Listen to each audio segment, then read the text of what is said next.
트레저와 함께 달려 Ready for action let's go 추억 건물을 찾으러 Assalamualaikum warahmatullahi wabarakatuh. Di sini kami kelompok 4 akan mempresentasikan tentang faktor-faktor pendorong interaksi sosial. Sebelum masuk ke materi, kita perkenalan diri terlebih dahulu. Perkenalkan, nama saya Gayanti Siti Ariantika Tika Darmawan dari absen 14. Saya Raisa dari absen 9. Saya Sahal Syahrunima absen 32. Saya Sofir Ramadhani dari absen 34. Saya Amir Penyaran dari absen 3. Saya Muhammad Akbar Pertama Putra dari absen 22. Nah, selanjutnya materinya akan dibacakan oleh Safa. Pengertian interaksi sosial secara umum, interaksi sosial adalah hubungan tidak balik antara individu dengan individu atau kelompok dengan kelompok. Manusia adalah makhluk sosial yang tidak dapat hidup sendiri. Interaksi sosial dilandasi beberapa faktor, baik faktor dari dalam manusia itu sendiri maupun dari luar manusia. Faktor dari dalam manusia meliputi satu dorongan pada sebagai makhluk sosial. Yang kedua, dorongan untuk memenuhi kebutuhan. Yang ketiga, dorongan untuk mengembangkan diri dan memengaruhi orang lain meliputi melalui 1. Imitasi, 2. Identifikasi, 3. Sugesti, 4. Simpati dan empati yang akan dijelaskan oleh teman-teman saya. A. Imitasi. Imitasi adalah tindakan tidak meniru orang lain. Imitasi dapat dilakukan dalam bermacam-macam bentuk, misalnya gaya bicara, tingkah laku, adat, dan kebiasaan. Menurut A. M. G.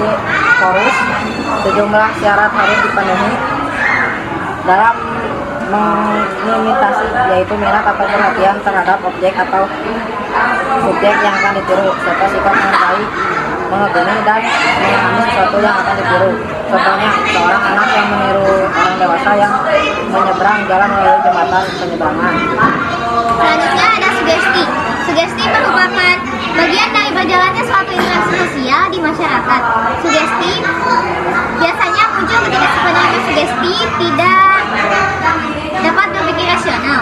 Sugesti berasal dari hal-hal yang pertama, orang yang berwibawa, karismatika, dan kuat terhadap si penerima sugesti. Yang kedua, ada orang yang memiliki kualitas yang lebih tinggi daripada si penerima sugesti. Yang ketiga, ada kelompok mayoritas terhadap minoritas. Yang keempat, reklame atau iklan papan. Dan selanjutnya ada faktor-faktor si penerima sugesti. Yang pertama, ada terhambatnya daya pikir kritis. Yang kedua, kemampuan berpikir terhambat. Yang ketiga, orang yang ragu-ragu berpendapat. Lalu selanjutnya ada identifikasi. Identifikasi merupakan keinginan seseorang untuk menjadi sama dengan pihak lain. Identifikasi lebih dalam daripada imitasi.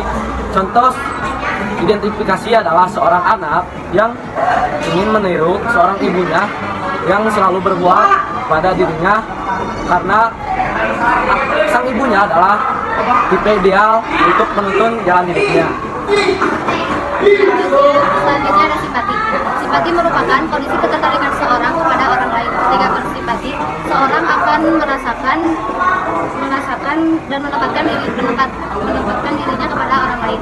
Contohnya, ketika ada tetangga yang sedang berduka cita, kita ikut merasakan kesedihannya.